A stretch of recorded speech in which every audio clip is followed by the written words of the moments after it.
नमस्कार विद्यार्थी मित्रो, वर्ग 9वा, विषय भूगोल, पाठ 9वा, व्यापार. आपल्याला व्यापार या पाठाविषयी अभ्यास करावायचा आहे. तर विद्यार्थी मित्रांनो, आपल्या दैनंदिन गरजा पूर्ण करण्यासाठी आपण अनेक वस्तू बाहेरून विकत आणत असतो.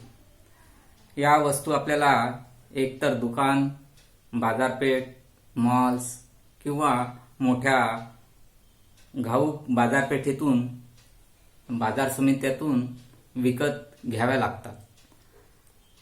विशेष करून व्यापार ही संकल्पना आपल्याला समजून घेण्यासाठी काही त्याशी निगडित असलेल्या संज्ञा आधी समजून घेऊया. दैनंदिन जीवनात आपल्याला विविध गरजा असतात. या गरजा पूर्ण करण्यासाठी आपण विविध वस्तूंची जी खरेदी करतो, म्हणजेच आपण काय करतो, मागणी करतो. मागणी आणि त्यालाच काय करतो आपण, समजा खरेदी करत आहोत, म्हणजेच मागणी करत आहोत. आणि ही मागणी केलेली वस्तू आपल्याला कोणीतरी पुरवठा करत असतो. आता पुरवठा करणारे एकतर मोठे घाऊक व्यापारी किंवा कारखानदार, शेतकरी हे असू शकतात. म्हणजेच थोडक्यात उत्पादक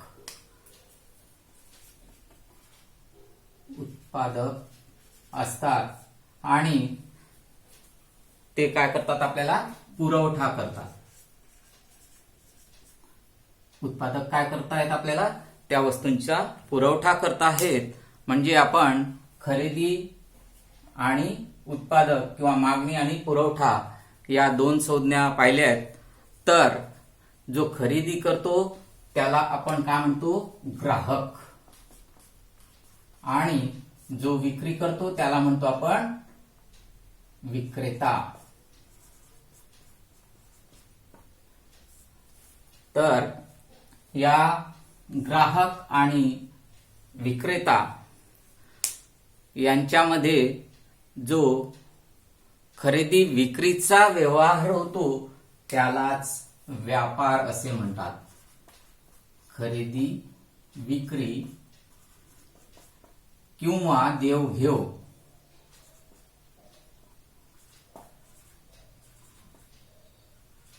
करण्याच्या क्रियेला व्यापार असे म्हणतात. म्हणजे व्यापार म्हणजे काय, तर खरेदी विक्री करणे किंवा देवघेव करणे या क्रियेला व्यापार असे संबोधतात. आणि तीच संकल्पना याची आधी मी मांडून ठेवलेली होती. बघा, हा व्यापारी आहे, आपण त्या व्यापाऱ्याकडून खरेदी करतो. परंतु हा व्यापारी काय करतो, तर विक्री उत्पादकाकडून पुरवठा होतो त्याला आणि तो आपल्याला आपल्यापर्यंत पोहोचवतो. म्हणजे खरेदी आणि विक्री या दोघं क्रिया या व्यापाऱ्याकडे होतात. मग व्यापाराचे अशा किरकोळ आणि घाऊक असे पुन्हा व्यापाराचे दोन प्रकार पडतात. व्यापार प्रकार कोणता आहे पहिला, तर घाऊक व्यापार आणि दुसरा आहे किरकोळ व्यापार.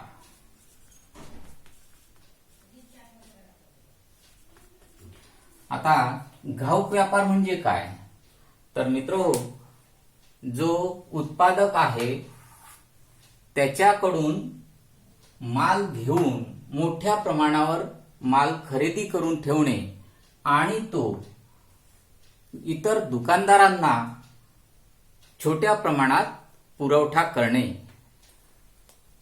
म्हणजे घाऊक व्यापार म्हणजे मोठ्या प्रमाणात खरेदी विक्री आणि किरकोळ म्हणजे छोट्या प्रमाणात खरेदी विक्री.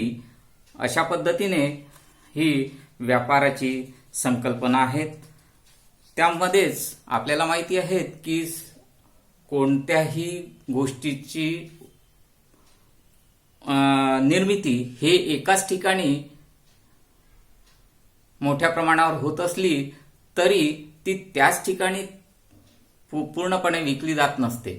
ज्यांना आवश्यकता असेल तिथपर्यंत ती पोहोचवावी लागते. मग हे पोहोचवण्याचं काम हे घाऊक व्यापारी करत असतात. त्यानंतर हे व्यापाराचे खरं आणखी 2 प्रकार आहेत. ते म्हणजे आपल्याला चार्ट तयार करता येईल. व्यापाराचे प्रकार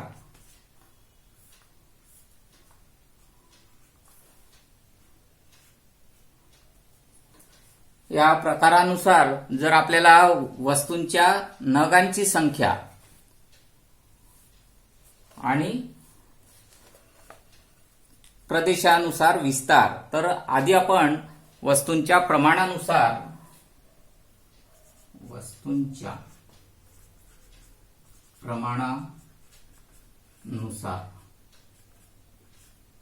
आणि दुसरा आहे प्रदेशाच्या विस्तारानुसार प्रदेश विस्तारानुसार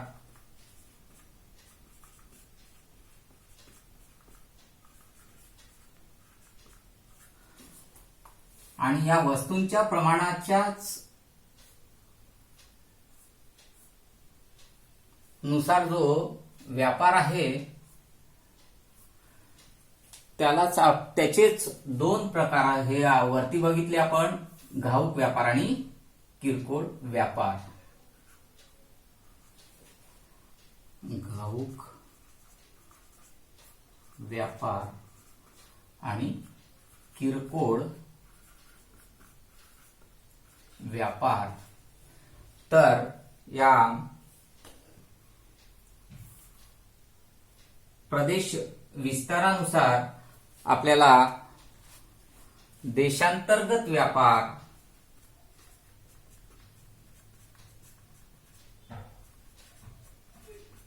आणि दुसरा प्रकार आपल्याला आंतरराष्ट्रीय व्यापार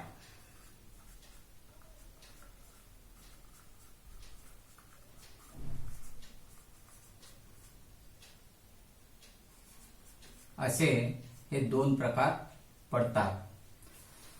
मग आपण आधी आता पाहिलं की वस्तूंच्या प्रमाणानुसार घाऊक व्यापार आणि किरकोळ व्यापार. तर घाऊक व्यापारात व्यापारी मोठ्या प्रमाणावर मालाची खरेदी करतो आणि उत्पादकाकडून ही खरेदी थेट केली जाते, साठवली जाते आणि खरेदी केलेल्या मालाची विक्री देखील मोठ्या प्रमाणावर केली जाते. त्यावेळेस होणारा व्यापार याला आपण घाऊक व्यापार म्हणतो. हा व्यापार कारखानदार, शेतकरी आणि व्यापारी यांच्यामध्ये होत असतो. तर किरकोळ व्यापार हा मोठ्या घाऊक व्यापाऱ्याकडून माल घेऊन व्यापारी थेट उपभोक्त्याला म्हणजे ग्राहकापर्यंत तो पोहोचवत असतो, विकत असतो. अशा व्यापारास किरकोळ व्यापार असे म्हटले जाते. किरकोळ व्यापार म्हणजे आपण जे गल्लोगल्ली दुकाने आहेत किंवा लोटगाडीवरती सुद्धा जो भाजीवाला विक्रेता आहे तो सुद्धा किरकोळ व्यापारी म्हणून संबोधला जातो. आता दुसरा प्रकार जर पाहिला आपण प्रदेश विस्तारानुसार, तर यामध्ये आपल्याला देशांतर्गत व्यापार. आपला भारत देश भला मोठा आहे. आपल्या भारताच्या उत्तर टोकापासून तर दक्षिण टोकापर्यंत जेवढे अंतर्गत आलेले राज्य आहे किंवा पूर्वेच्या टोकापासून पश्चिमेपर्यंत असलेल्या राज्यांमध्ये जो व्यापार चालतो त्याला आपण देशांतर्गत, देशातल्या देशातील चाललेला व्यापार त्याला देशांतर व्यापार म्हणतो. यामध्ये लोकसंख्येचे प्रमाण, वाहतूक, संदेशवहन सुविधा, लोकांचे राहणीमान आणि विपणन व्यवस्था यांचा परिणाम या देशांतर्गत व्यापारावर होत असतो. भारतात आपल्या पाहिलं तर भौगोलिक घटकातील विविधता आणि जास्त लोकसंख्या या घटकांमुळे अंतर्गत व्यापार मोठ्या प्रमाणावर होतो अंतर्गत व्यापाराच्या विकासावर देशाचा विकास अवलंबून असतो. आर्थिक विकास जास्त असेल तर व्यापारही जास्त असतो, म्हणजेच हा संबंध धनात्मक संबंध गणला जातो. दुसऱ्या प्रकाराचा जर विचार केला, आंतरराष्ट्रीय व्यापार, हा आपला देश सोडून दुसऱ्या देशाशी केलेला व्यापार म्हणजे वस्तू विनिमय. जे आपल्या देशात जास्त उत्पादन केलं जात आहे ते आपण त्या देशाला पुरवणे, त्याला आपण म्हणतो निर्यात. शब्द लक्षात ठेवा. आणि आपल्या देशाला ज्या वस्तूंची गरज आहे त्या आपण त्या देशाकडून आपल्या देशासाठी मागवतो, त्याला म्हणतो आपण आयात. तर आयात आणि निर्यात या आंतरराष्ट्रीय व्यापाराशी निगडित ह्या दोन संज्ञा आहेत. आंतरराष्ट्रीय व्यापार म्हणजे एका देशाचा इतर देशांशी होणारा वस्तू व सेवा यांचा विनिमय होय. काही देशांमध्ये विशिष्ट वस्तूंचे अतिरिक्त उत्पादन होते, ते मागणी असलेल्या देशांकडे पाठवले जाते. यातूनच आंतरराष्ट्रीय व्यापार याची सुरुवात होते. आता या आंतरराष्ट्रीय व्यापाराचे सुद्धा प्रकार आहेत. आंतरराष्ट्रीय व्यापार जेव्हा दोन देशांमध्ये होतो तेव्हा त्या व्यापाराला द्विपक्षीय व्यापार असे संबोधले जाते. परंतु जेव्हा आंतरराष्ट्रीय व्यापार हा दोन देशांपेक्षा अनेक देशांमध्ये केला जातो त्याला बहुपक्षीय व्यापार असे सुद्धा संबोधले जाते. उदाहरणार्थ आपण सौदी अरेबिया, कुवेत या देशांमध्ये खनिज तेलाचं जास्त उत्पन्न होतं.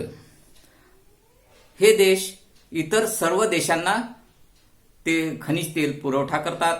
पर्यायाने त्यांचा तो बहुपक्षीय व्यापार म्हणून गणला जातो. मग आयात निर्यात आपण बघितलाय की आयात व निर्यात या आंतरराष्ट्रीय व्यापारातील ज्या मूलभूत क्रिया आहेत. जेव्हा एखादा देश आपल्याकडे कमतरता असलेल्या वस्तू किंवा सेवा इतर देशांकडून विकत घेतो, मागवतो, त्या क्रियेला आपण आयात असे म्हणतो आहोत. परंतु जेव्हा एखाद्या देशात गरजेपेक्षा जास्त उत्पादन त्या वस्तूचे होत आहे आणि असं झालेलं जास्तीचं उत्पादन आपल्या गरजेचं नाही आहे पण दुसऱ्या देशाला त्याची आवश्यकता आहे, त्याला आपण ते विकतो किंवा पुरवठा करतो, त्याला निर्यात असे म्हणतात. या आयात निर्यातीवरून आपला पुढचा मुद्दा आहे व्यापार संतुलन. ते आपण पुढच्या पाठात बघणार आहोत.